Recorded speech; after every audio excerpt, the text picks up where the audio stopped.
is, let's go to Colossians chapter 1, verse 13 and verse 14. The Word of God says, He has delivered us from the power of darkness and conveyed us into the kingdom of the Son of His love, in whom we have redemption through His blood, the forgiveness of sins. Amen. So, ang akong mensahe karon mahitungod sa dugo ni Kristo Jesus, sa iyang humiling dugo. Adunay dakol gahum sa dugo ni Kristo Jesus. Amen? Sumagampo ta. Father, I ask you right now to speak to us, Lord God, about your blood, Jesus Christ. Lord God, I pray for every person here that you will give them a great understanding today. God, there is so much power in the blood of Jesus Christ. Father, I ask you now for a holy anointing of God upon myself and Pastor Mike, upon every person, Lord, that hears the Word of God today. God, I ask you now that every attack of Satan would be bound in the name of Jesus Christ. God, we give you all the praise in Jesus' name. Amen. So God says He has delivered us from the power of darkness. So ang pulong sa Ginoo nagasulti nga siya nagasulti nga din kita ipahigawas gikan sa gawom sa kanitngit. Now, Paul said his ministry was to turn people from darkness to light. Si Pablo nagasulti diha sa iya nga pagministeryo nga din ang mga tao aron mahigawas sila gikan sa kanitngit o gikan sa kanitngit ngadto sa kahayo. From the power of Satan to the power of God. Gikan sa gahom ni Satanas ngadto sa gahom sa Dios. And it says that we have been conveyed into the kingdom of the Son of His love. Ang nagasulti siya nga diin kita gibalhin niya ngadto sa aging harian sa gikas kanitngit ug ngadto sa gingharian siyang pinanggang anak. This morning, Pastor Mike preached ang gingharian sa Dios. And because of the blood of Jesus, we have been delivered from the power of darkness into the kingdom of God. So tungod sa gugma sa Dios, kita nahimo nga nahigawas o nabalhin ta gikan sa gahom sa kanitngit o ngadto sa gingharian sa Dios. And then verse 14, in whom we have redemption through His blood, the forgiveness of sins. Sa bersikulo 14 kang kinsa kita nakabaton sa pagkatinubos sa kapasayloan sa mga sala. Now, what is that word, redemption? Kaon sa mo gini nga pulong ay tungod sa pagkatinubos. It means to be brought back from darkness. So gipasabot dai kini nga diin kita gikuha pag-usab gikan sa kanitngit. See, the Bible says you were bought with a price. Ang Biblia nagasulti kita gipalit sa dako nga bili. You were not purchased with silver or gold, Wala ta palita diha pinaagi sa salapi o bulawan. but by the precious blood of Jesus Ang Christ. pinaagi sa humiling nga dugo ni Ginoong Jesucristo. Now, verse 19, for it pleased the Father that in Him all the fullness should dwell. Verse 20, and by Him to reconcile all things to Himself by Him, whether things on earth or things in heaven, having made peace through the blood of His cross. Sa Disney 20. Kay diha kaniya nahimuot sa pagpuyo ang bug-os nga kinatibuk-an sa Dios. 20 o pinaagi kaniya nahimuot kini sa pagpasiguli nganha sa iyang kaugalingon sa tanang mga butang sa kayutaan o sa kalangitan o naghimo sa kadaitan pinaagi sa iyang dugo diha sa cross. Now, in Christ all the fullness dwells. So diha kang Kristo ang tanang kahugnanan nga gapuyo o wala kaniya. God became a man. So ang Dios siya nga diin nag-imo siya nga tao. He came into this world and put on a human body. So niani siya diri sa kalibutan ug nagsulob siya na diha sa lawaston o sa tawhanon nga lawas. And the purpose was to make peace by the blood of his cross. O ang katuyuan aron nga diin makahatag kini pagkigdait o kadaitan diha pinagi sa dugo dito sa cross. Now, Ephesians chapter 1, Efeso kapitulo 1.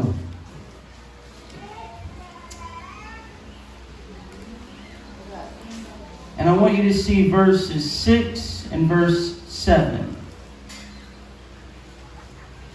It says, "To the praise of the glory of his grace, by which he made us accepted in the beloved. In him we have redemption through his blood, the forgiveness of sins, according to the riches of his grace." Sa versikulo 6 ngadto sa 7, aron pagadayon ang iyang mahimaya o grasya nga sa walay bayad iyang gihatag kanato pinaagi sa pinalangga. 7, diha kaniya kita may katumsanan pinaagi sa iyang dugo, may kapasayloan alang sa atong mga paglapas sumala sa kadagaya sa grasya sa Dios. Now it says we've been accepted by God. Nangiyon siya nga din kita iya nga gidawa. That in him we have redemption through his blood, the forgiveness of sins. Diha kaniya kita adunay katumsanan pinagi sa iyang dugo, adunay kapasayloan sa sala. Now John said in Revelation 1 and 5 that Jesus has washed us by his blood. Si Juan ni gugma nagaingon dito sa pinadayag nga diin kita nahugasan pinaagi siyang habiling nga dugo. And 1 John 1:7 says that he has forgiven us our sins by his blood. Ang ingon nga sa diha sa Juan nagasulti nga din kita napasaylo tungod sa iyang habiling nga See, dugo. the Bible keeps reminding us of the blood of Jesus Christ. So ang Biblia kanunay nagpahinumdum kanato may tungod sa dugo ni So, Kristo. let me ask you, why the blood?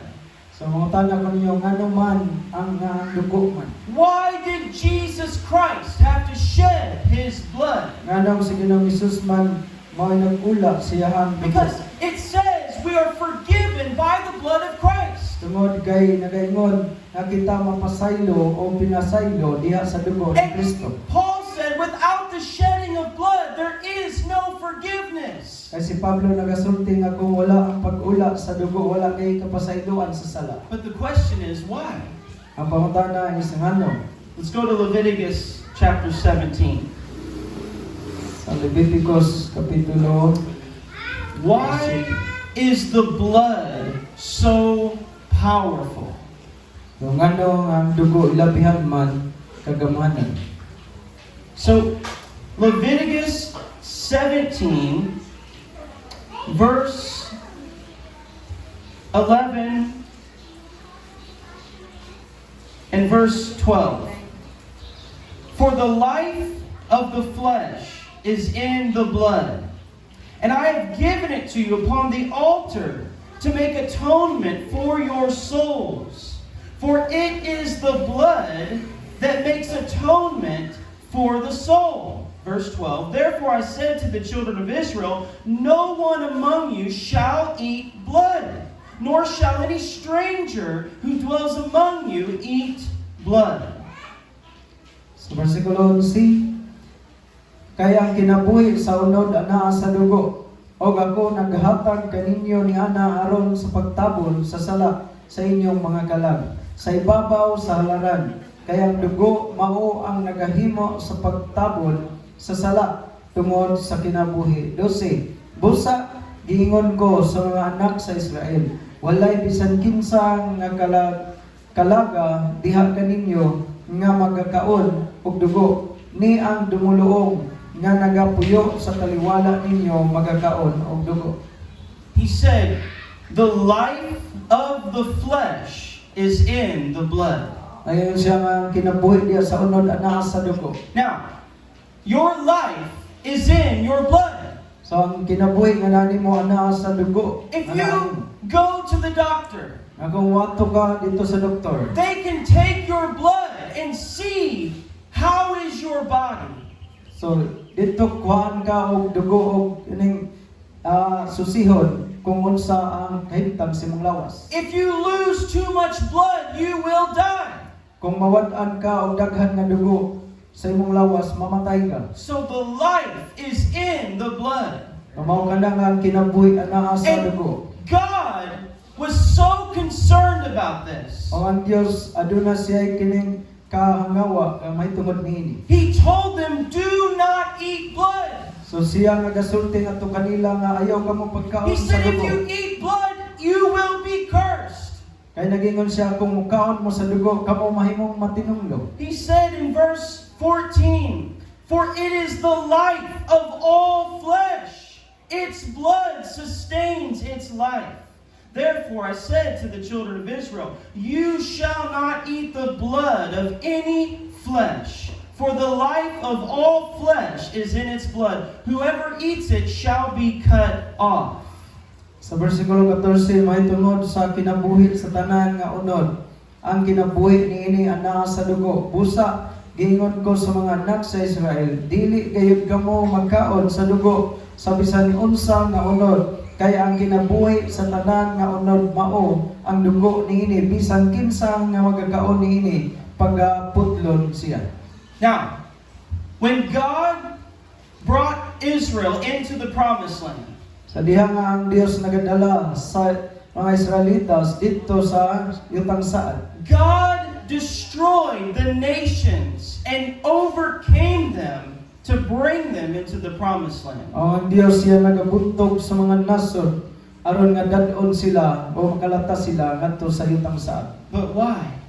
Paningano? Why did God bring judgment against those nations? Nga ang Dios nagahatod man siya og mga paghukom batok niadtong mga nason. Because they were sacrificing their own people. Tungod kay diin sila naghalad man sa ilang kaugalingon ng mga katawhan. They were giving their children into the fire of Molech. Ilaha nga diin gihatag ang ilang mga anak aron ihalad ngadto sa kalayon nga mao si They were Dios nga si Molech. disgracing the life and the blood of mankind. So aduna sila kining diha sa dugo sa maong mga dugo sa mga And tao. even God in the law, Mabisan pa ang Dios sa balaod. He required that every firstborn of the animals be sacrificed unto the Lord. Og siya usab kining nagatudlo nga diin di kinahanglan nga ang una nga diin panganay sa mga hayop kinahanglan nga ihatag ngadto sa Ginoo. Sa mga kanero, mga kanding, He said, it is holy. Whatever opens the womb is holy to the Lord.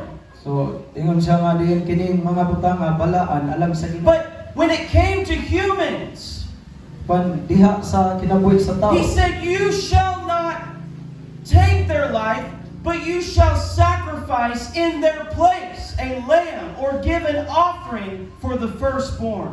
So kani siya dili kuhaon ang ilang nga kinabuhi pero kinahanglan nga maghalad sila og karnero alang sa maong See, kinabuhi sa panganay. The other nations were sacrificing humans Sa uban nga mga nasod sila tao gyud ang ilang ihalad to their false gods. ngadto sa ilang dili tinuod nga Dios. But man is made in the image of God. Apan ang tao siya gihimo sumala sa dagway sa Dios. And so, He said, you will not take their life, So yun siya dili kuhaon ang ilang kinabuhi. but you will give something innocent in their place. Apan sila kinahanglan nga din magdala og kining ihalad nga hayop Now- naman nga inosente para sa maong mga panganay. Remember when Christ was born.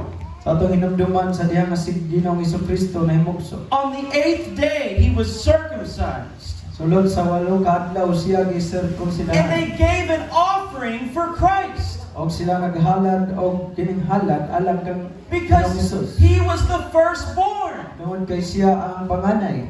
So this was the law of God. So mao kini ang sugo sa But Dios. Jesus Christ, the reason He shed His blood, the life of the flesh is in the blood. Ang hinungdan nga si Ginoong Hesus, siya nagaula siyang dugo tungod kay ang kinabuhi sa unod ana sa dugo. Now, it's interesting. God says here, "Do not eat blood." So kani siya nagasulti ang Dios nga diin ayaw gyud pagkaon sa You dugo. know, in the New Testament, they were arguing about circumcision. Diha sa kining bago nga tugod adunay kining panagsumpaki may tungod diha sa The pagsirkunsidar. apostles held a meeting in the book of Acts. Dili sa libro sa mga buhat ang mga apostoles aduna sila tigom. And they said, "What do we need to obey?" Ingon sila unsa may atong gikinahanglan nga sundon. And they did not command circumcision, O wala sila nagasugo may tungod sa pagsirkunsidar. but they did command that you shall not eat blood. Apan ang ilang nga kining gisugo nga diin kini nagingon ayaw kamo pagkaon sa dugo. Now go to John chapter 6.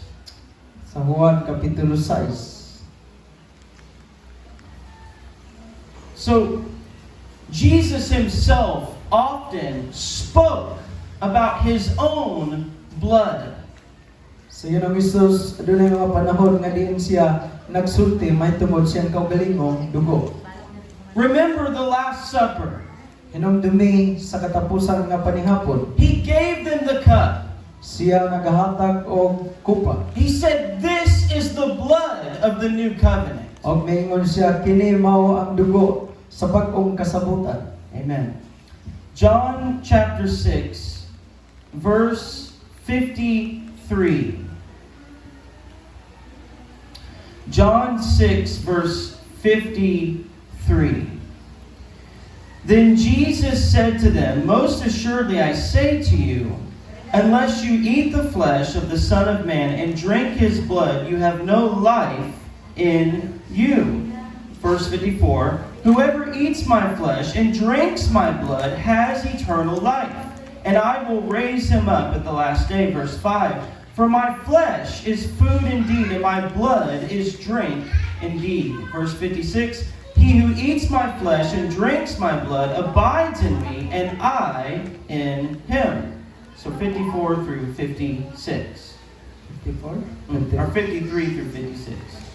Ay sa diri bosa si Jesus mingon kanila, sa pagkatinuod magaingon ako kaninyo, gawas kung magkaon kamo sa unod sa anak sa tao o moinom sa iyang dugo, wala kamoy kinabuhi diha kaninyo. 54, siya nga mukaon sa akong unod o moinom sa akong dugo, may kinabuhi nga dayon o pagabanhawon ko siya sa kaulahian nga adlaw. 55, kay ang akong unod tinuod nga kalanon o ang akong dugo tinuod nga ilimnon. 56, siya nga mukaon sa akong unod o moinom sa akong dugo, magapuyo sa sulod nako o ako sa sulod niya. Now this was the time many disciples turned away from Jesus. So, mao kini ang panahon nga daghan kay mga tinun-an niya nga diin mibiya. They said, "This is a hard saying." Og mayroon sila usa kini ka malisod nga Because- kining pagsulti o pagtudlo. They thought He was speaking literally. So ang ilang ginauna nga diin sa natural ang gipasabot ni But Ginoong He Hesus. was speaking spiritually. Apan ang gipasabot ni Ginoong Hesus may tungod sa espirituhan. He was saying, "When I die on the cross, Ang iyang gipasabot nga diin sa dihang mamatay siya dito. and I shed my blood for you, Og iyang nga iulang yung dugo alam kanimo. and my body is broken for you, Og ang iyang nga kining lawas maguba man o madugta man para kaniya. you Kanimo. must take all of me O kinahanglan nga din kining tanan iyang nga kuhaon. by faith." Pinaagis pagtuo. You believe in the work of the cross. Kinahanglan nga mutuo ka diha sa buhat dito sa cross. He's saying, "You must eat all that I am. Ang ingon siya nga kinahanglan nga din imong kaunon kining tanan. My Ang word. nako. Ang akong pulo, My power, ang gahom, my sacrifice, o ang iyang among my halad, commandment." akong nasugo. He's saying, "Take everything that I am." O ngayon siya nga kinahanglan imuhaning makuha o imo lang nga mapatunan ang You tanan will nga have tanan. eternal life. O o makabaton ka o kinabuhing dayon. Amen. So, let's go to Hebrews chapter 9. Hebrews chapter 9. And we're going to be in Hebrews for just a little while because it talks a lot about the blood of Jesus Christ. 9. Hebrews chapter 9 and verse 18 through 22. And I'm going to let Pastor Mike go ahead and read. Praise God. 18 adto sa 22. Ayan diri, tungod niana, bisan pa ang naunang pakigsaan, wala kauyoni nga gawas sa paggamit og dugo. 19. Kaysa diha nga ang tanang balaod sa kasuguan gikapahayag na ni Moses ngadto sa tanang katawhan, siya mikuha sa dugo sa mga nating baka o mga kanding o sa tubig o sa mapulang balhibo sa karnero o sa isupo o ang basahon o ang tanang mga tao gisabligan niya. 20. Nga nag-ingon, kini mao ang dugo sa pakigsaan nga gisugo sa Dios kaninyo. 21.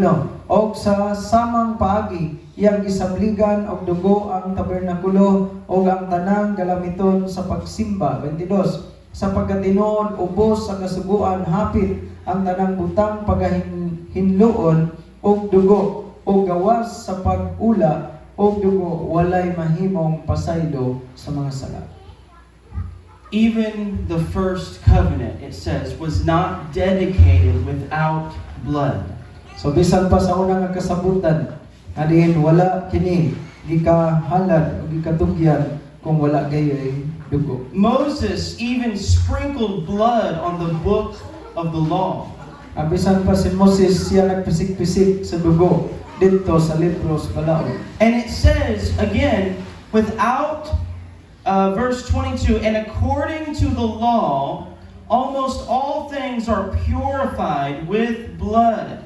And without the shedding of blood, there is no remission. So halos ang tanan, ginahinluan, pinaagi sa ang mga galamiton, sa pagsimba, hinluan sa dugo, o naging siya kung walay pag-ula sa dugo, wala kayo pasaylo sa sala. So again, why the blood? O nga naman nga ang dugo mo yun. It's the innocent on behalf of the guilty. So kinindi siya usa ka inosente See, diha sa dapit sa usa ka tawo nga nakasala. God is righteous. Kaya ang Dios matarong. God is holy.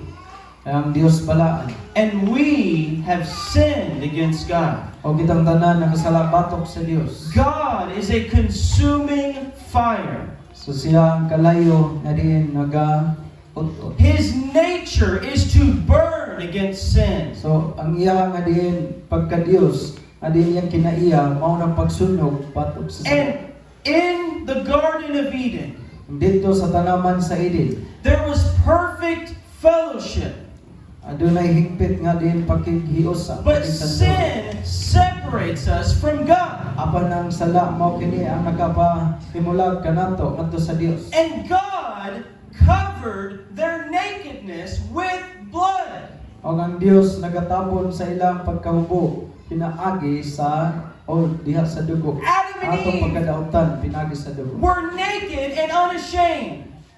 Diin sila kining hubo o inosente. But in their sin, they hid from God. Apan tungod sa ilang nga sala nga din nakapatago atubangan. Because in your sin, you don't want to be in the presence of God. Tungod sa ato nga sala dili ka gusto diha sa presensya. Because it's a fearful thing to fall into the hands of the living God. Ingon siya usa ka makilisa nga butang ang pagkahulog gikan sa kabot But sa the Dios. Bible says God came looking for them. Pan ang Biblia nagasulti ang Dios kanunay yapong nangita And kanina. He said, who told you that you were naked? Og mayon siya kinsa may nagsulti kaninyo nga kamo See, hubo. when you are forgiven, there is no shame.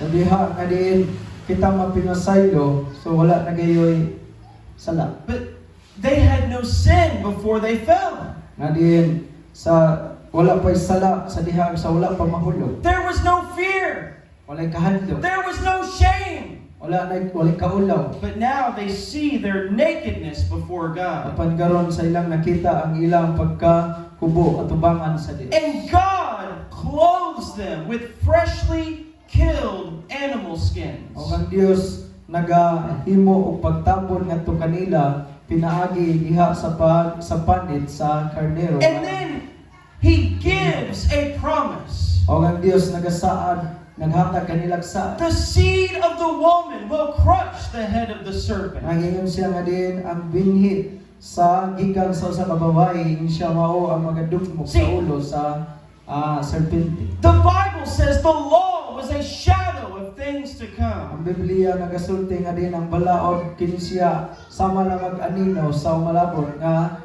mga butang. All throughout the Old Covenant, Ang tanan dito sa kining daan nga we see the blood ato makita ang dugo in the Garden of Eden. gikan pa dito sa tanaman sa When Eden. Abraham took Isaac on the mountain, Sa diha usab na din si Abraham nagadala ni Isaac dito sa bukid. and God provided a lamb. Ang Dios siya nagahatag o karnero. When Moses delivered the children of Israel, Sa diha nga si Moses usab nagpahigawa sa mga anak sa Israel. and he gave them the Passover.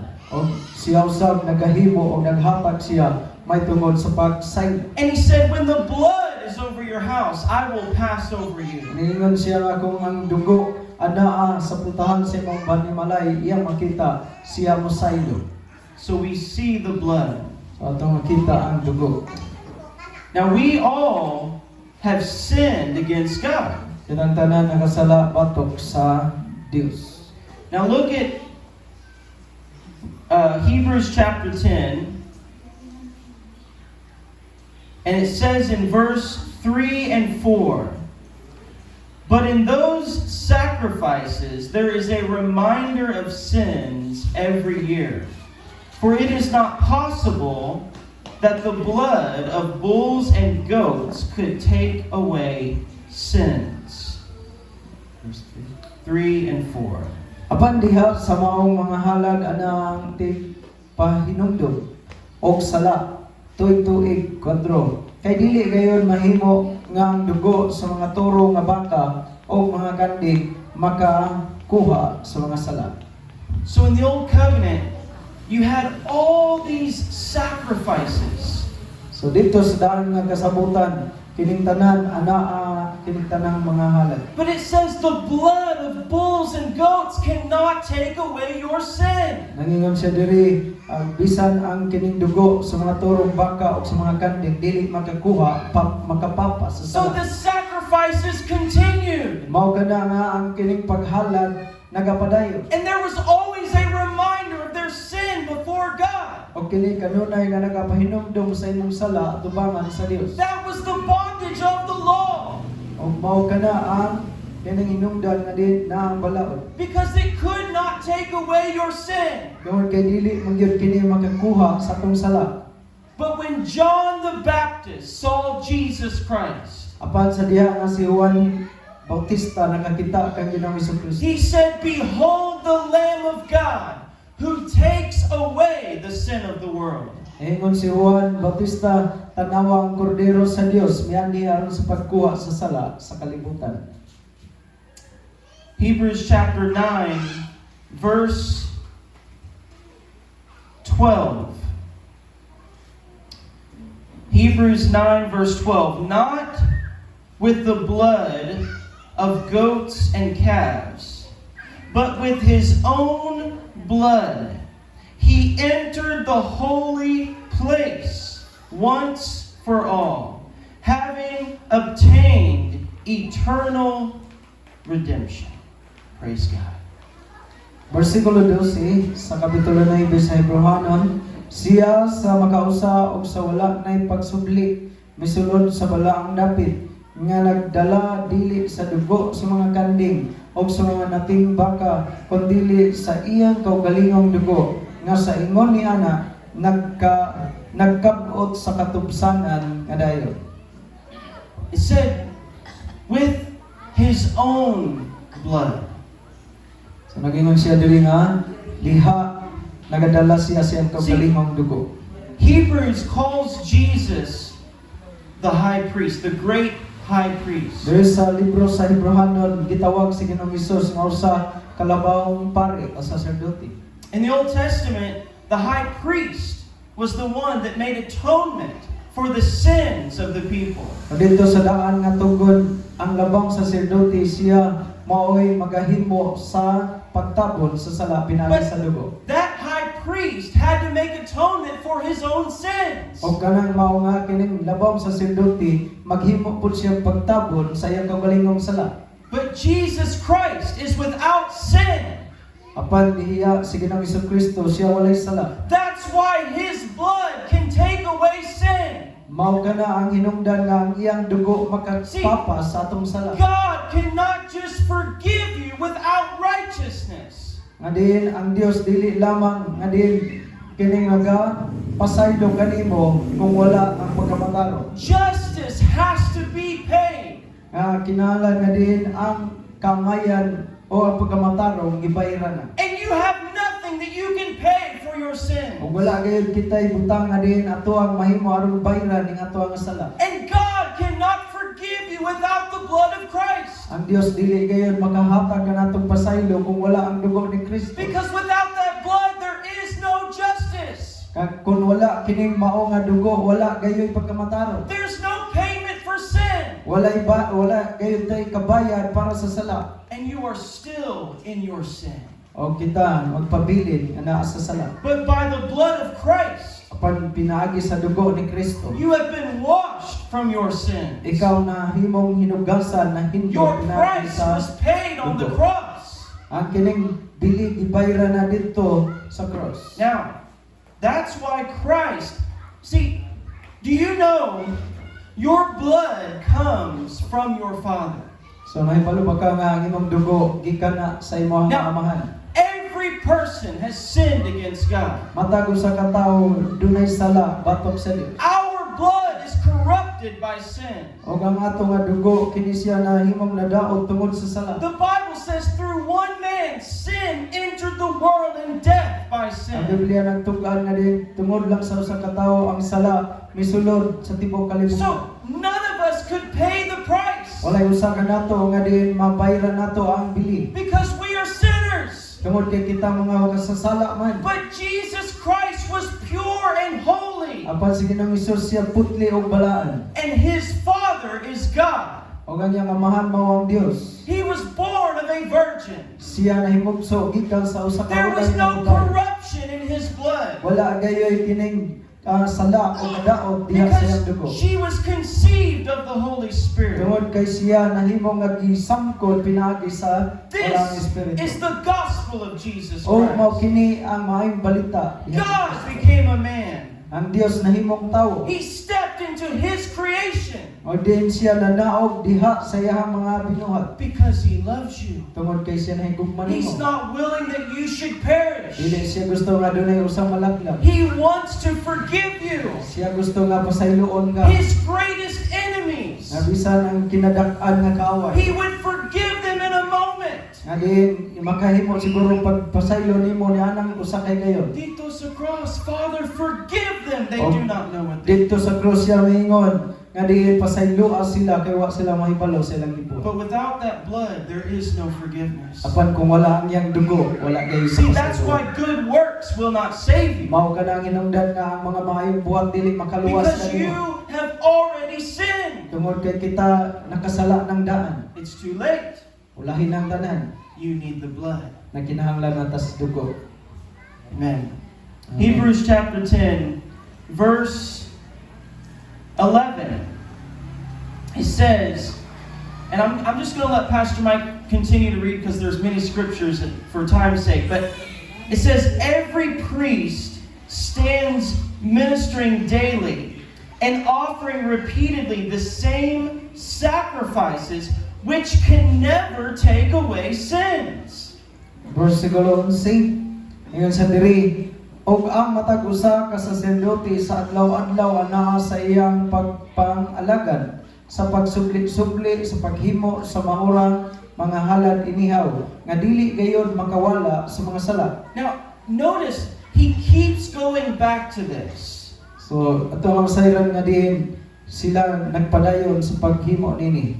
They Balik. stand daily offering the same sacrifice, but it cannot take away sin. So sa matag adlaw, anaa gayud sila sa ilang mga trabaho kabalik-balik Now- apan dili kini makawala sa sala. Have you ever read the book of Leviticus? So nakahuman pa mong basa diha sa libro sa Leviticus. It will make you tired So makahatag nga nimo og kini kakampoy. because it's sacrifice after sacrifice. Tungod kay kini imong mabasahan ang mga halad sunod mga halad ra gyapon. You can see the working of the law, Nga imong makita dinha ang trabaho sa balaod. but there's only one sacrifice that we need. Apan doon na lang may usa ka kining halad sakripisyo nga atong gikinahanglan. Verse 12. But this man, after he had offered one sacrifice for sins forever, sat down at the right hand of God. Praise God. Versikulo 12, apan sa nakahimo na si Kristo sa usa nga kapaghalad tungod sa sala alang sa tanang kapanahunan, siya milingkod sa tuo sa Dios. He offered one sacrifice, So siya nagahalad usa lang gayon halad sakripisyo. and then he sat down Ug human ini siya milingkod at the right hand of the throne of God. diha sa tuo nga bahin sa trono sa Dios. You know, the Bible says he lives to make intercession for us. Adin siya kinabuhi o din siya nagpuyo. Adin ingon nga din siya nagpataliwala kanato. The Bible says there's one mediator between God and man, the man Jesus Christ. Ang Biblia nagasulti nga usara ang tigpataliwala sa tao o sa Dios, ang tao nga si Ginoong Hesus. Siya ang anak sa Diyos o anak sa tao? Tao o Diyos siya? Amen? Amen. And he is the one that brings us back to God. So siya lang ang diin midala kanato balik sa Dios. Praise God. So the blood of Jesus completely takes away your sin. O ang dugo ni Ginoong Hesus, siya gayud ang diin kumpleto nga diin mikuha sa imong sala. When you go to heaven as a born-again Christian, Sa diha nga diin mapunta ka sa langit ingon nga usa ka kining nataw pag-usab nga Kristohanon. your sin cannot keep you out of heaven because it was washed in the blood. So ang imong sala dili na gayon na siya mapunta o makaabot sa langit tungod kay wala na kay sala kay kini gihugasan naman sa dugo ni Hesus. Now, for the remainder of this message, I want to talk about the other benefits of the blood of Jesus Christ. Sa nabiling nga bahin ini mga mensahe so magasulti ko ninyo sa lain pa gayon nga benepisyo tungod sa dugo ni Kristo. Because most people, we think of salvation, but in the blood is everything that we are offered in the cross. Adiyan dunay mga tawo nga naghuna-una may tungod niini sa kaluwasan. Apan diha sa dugo ang tanan na gayon niini nagalangkob tungod sa dugo nga naula dito sa cross. So with salvation also comes healing of your body. O ang kaluwasan usab kini siya magaabot ug uban ang kaayuhan sa imong See, lawas.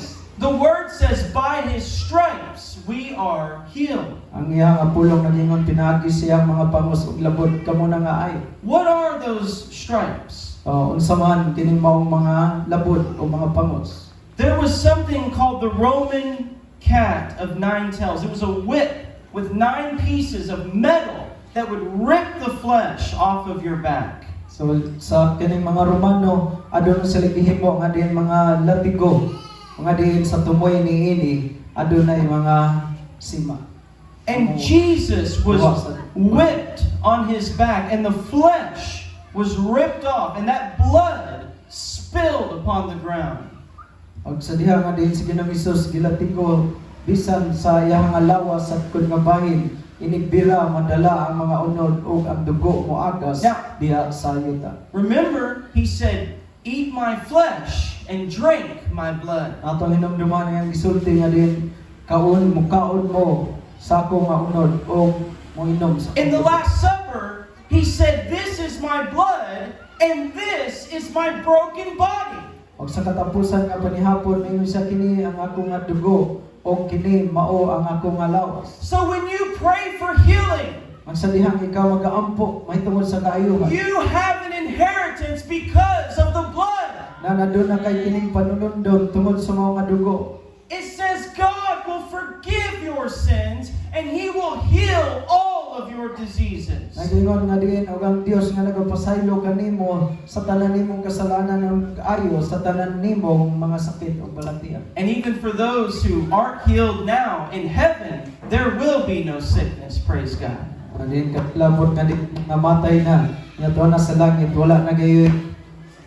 My mother died from sickness, Akong inahan namatay tungod sa balatian. and she was a woman of God. Og siya usa ka kining gigamit sa Dios nga usa ka babae Because of the blood, pagtungod sa dugo. I know she is saved. Adin ako nahibalo nga din siya naluwas. And I know she is leaping in the presence of God with no sickness. Ako nahibalo nga din kauban siya sa Dios. See, Adin wala na gayoy sickness balatian. is a part of the curse.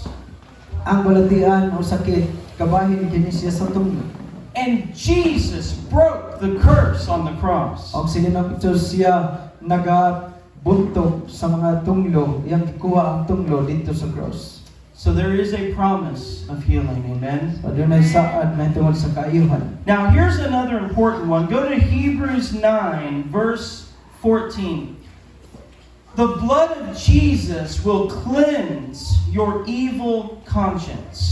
So, Hebrews 9:14. How much more shall the blood of Christ, who through the eternal Spirit offered himself without spot to God, cleanse your conscience from dead works to serve the living God. Amen. Sa versikulo 19, sa Kapitulo 9:14 sa Hebrewanon, unsa kalabaw pagayon niini ang mahimo sa dugo ni Kristo nga pinaagi sa espiritu nga dayon mihalad sa iyang kaugalingon nga walay buling ngadto sa Dios sa paghinlo sa inyong kaisipan gikan sa mga patayng binuhatan aron mag-aalagad kamo sa Dios nga buhi. So the blood of Christ will cleanse your evil conscience from dead works to serve the living God. So ang dugo ni Kristo makahimo di siya sa paghugas sa atong mga konsensya o sa ato ang hunahuna aron nga di mag-alagad ta sa Dios nga buhi. See, the Bible says we have the mind of Christ. Ang Biblia nagasulti nga din aduna nakitay kining hunahuna nga naa ni Kristo. But it also speaks of those whose conscience have been seared with a hot iron. Nga din nagasulti usab siya nga din ang ilaha nga din nga din sama og gipaksuan og baga nga puthaw. So the blood changes your mind. Sa ang dugo ang kapausap sa atong hunahuna. It gives you a conscience and a mind for the things of God. Kadin siya naghatag na itong pangunahuna aron nga din maghuna-una sa mga butang na iya sa Dios. The word says, "Let this mind be in you, which was also in Christ Jesus." Mayroon siya nga anaw ta kamo sa sama nga huna nga anaa kang Kristo. You know, I don't think the same today as I did before I was saved. I don't think the same way as I did as a sinner. Wala ako nga nga din sama sa gihapon nga din sa ako nga pagka wala pa ko maluwas o karon nga naluwas. When I was a sinner, I didn't wake up every day thinking about God. Sa dihang ako sa kamakasala inigmatan ako wala ko maguna-una sa mga butang sa Dios. I woke up thinking, how can I satisfy the flesh? Nga inigmatan ako maguna-una ko unsaon ako nga din matagbaw ning akong ngaunod. But then I was washed in the blood. Apan sa diha nga din ako nahugasan na sa dugo. And now I desire to serve God. O karon ako nagatinguha na sa pag-alagad sa Ginoo. Amen. So, Hebrews chapter 12. Hebrewanon kapitulo 12. And we're going to go to verse 24. The blood speaks better things. To Jesus, the mediator of the new covenant, and to the blood of sprinkling that speaks better things than that of Abel. Sa versikulo 24 ng ingon rin ugang Hesus ang tigpataliwala sa usa ka bag-ong pakigsaad o sa sinablig nga dugo nga nagasulti sa labi pa ka maayong pulong kaysa dugo ni Abel. When Abel was murdered by Cain, Sa diha nga si Abel gipatay siya ni Cain. God said his blood cries out to me from the ground. Ang Dios nagasulti nga ang dugo ni Abel nagatuaw kaniya gikan sa yuta. His blood was crying for vengeance. O ang iyang dugo siya nagatuaw o nagasinggit may tungod sa pagpanimalos. It was crying out for judgment. O kini siya nagatuaw alang sa paghukom. But the blood of Jesus speaks better things than that of Abel. Aban ang dugo ni Ginoong Hesus siya nagasulti og labi pa kay sa ka Abel nga dugo. Your sin speaks guilty. Ang ato nga sala kini siya nagatuaw may tungod sa pagkahinukman. Your sin speaks condemnation. Ang ato nga sala adi nagatuaw may tungod sa pagkondemna. But the blood speaks forgiveness. Apan ang dugo ni Ginoong Hesus nagasulti may tungod og pagpasaylo. The blood speaks freedom. Ang dugo nagasulti may tungod sa kagawasan. The blood speaks mercy. Apan ang dugo niya nagasulti og kaluoy. Amen. Amen. Now, Hebrews chapter 10, verse 19.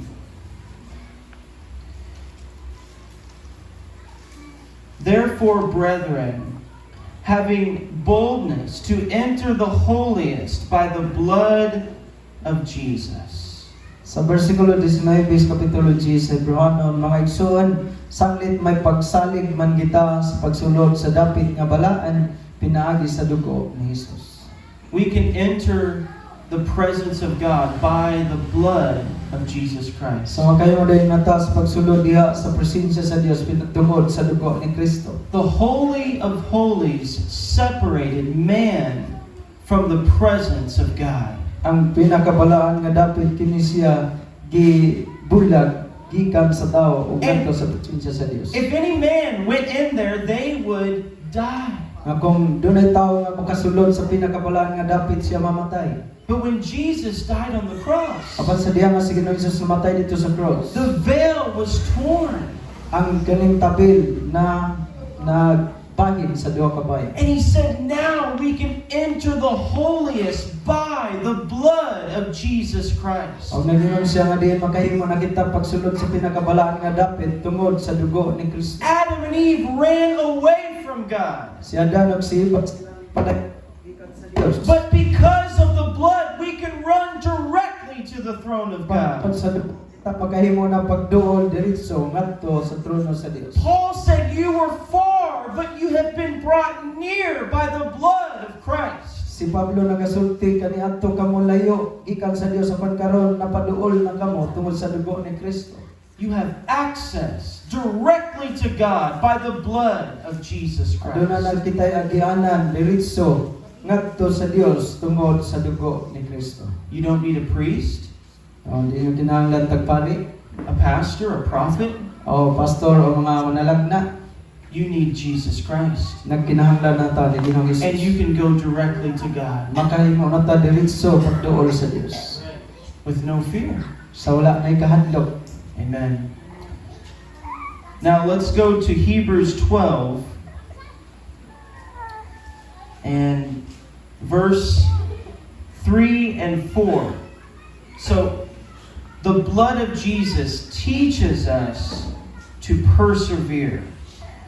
For consider him who endured such hostility from sinners against himself, lest you become weary and discouraged in your souls.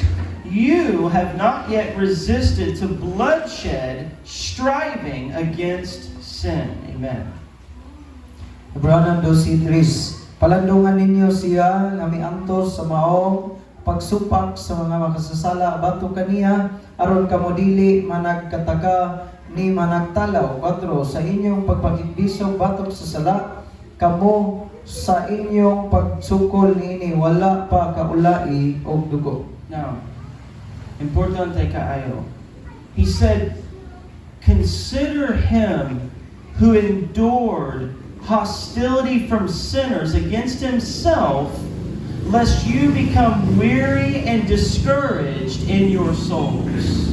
So nagyon sa diri, ay siya nga palandungan ninyo siya nga miantos sa maong pagsupak sa mga makasala bato kaniya aron kamo dili managkataka ni managtalaw. How many of you have ever been weary in your soul? So pila ba kaninyo nga di na dunay kining pagka nakapoy mo tungod sa inyong sala? Weary Kalag. in your soul is deeper than being weary in your body. Nga din aduna may kakapoy sa tungod sa inyong kalag o din diha sa inyong lawas. You can be tired in your body and be alive in your soul. Nga din mahimutang nga kapuyon ta sa atong lawas kanya kining uptick ang atong kalag. But there's a danger when you become weary in your soul.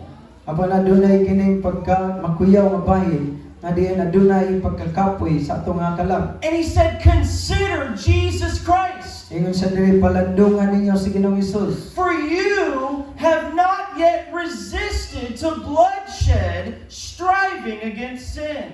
Kay nagingon sa diri sa inyong pagpakigbisog batok sa sala wala pa kamo makaula og dugo. Now, what is he saying? Nga unsa man ang iyang gisulti. You haven't strived in blood against sin. Nga din nagkamot diha may tungod sa kining dugo batok sa sala. Mahitungod sa cross.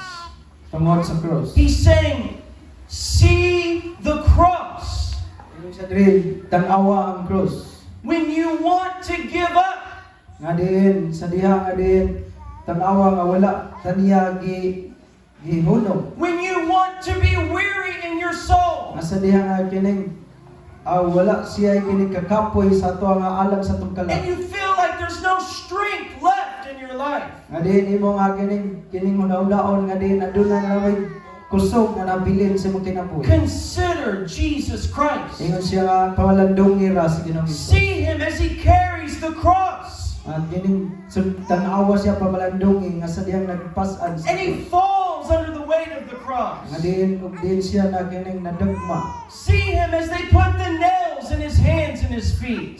Din pamalandong tan-awa nga din gidagsangan ang iyang kamot ug tiil. And the crown of thorns on his head. Og din siya gibutangan usab og kining tunok purong-purong sa iyang ulo. And they mock him and they spit on him. Og din siya gibugal-bugalan og gilunan. And he said, he endured for the joy that was set before him. Og ngayon siya nga din siya ning padayon og wala mulunga siya dunay kalipay diha sa mao nga pagbuhat niya. You were that joy.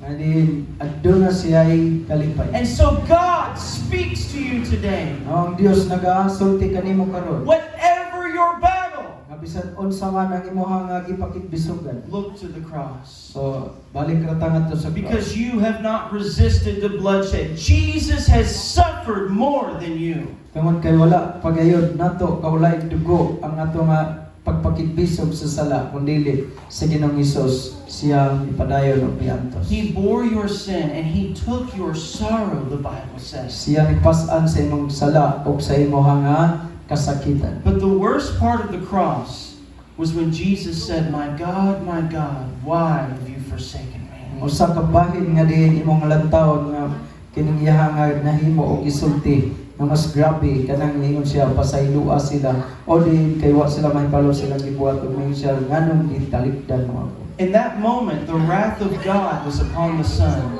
Og niana nga din tagnaa ang kapungot sa Dios anaa diha sa iyang anak. He was paying the penalty for your sin. Siya nagbayad diha sa bayad tungod sa sala. Amen. So look to the cross when you want to give up. Amen. So tan-aw ra kita sa cross kung gusto na ta nga diin mo surrender. Now the last one, Revelation 12 verse 11. we overcome by the blood of Jesus Christ. Revelation 12 verse 11 says, "And they overcame him by the blood of the Lamb, by the word of their testimony, and they did not love their lives to the death." Praise God. 12:11.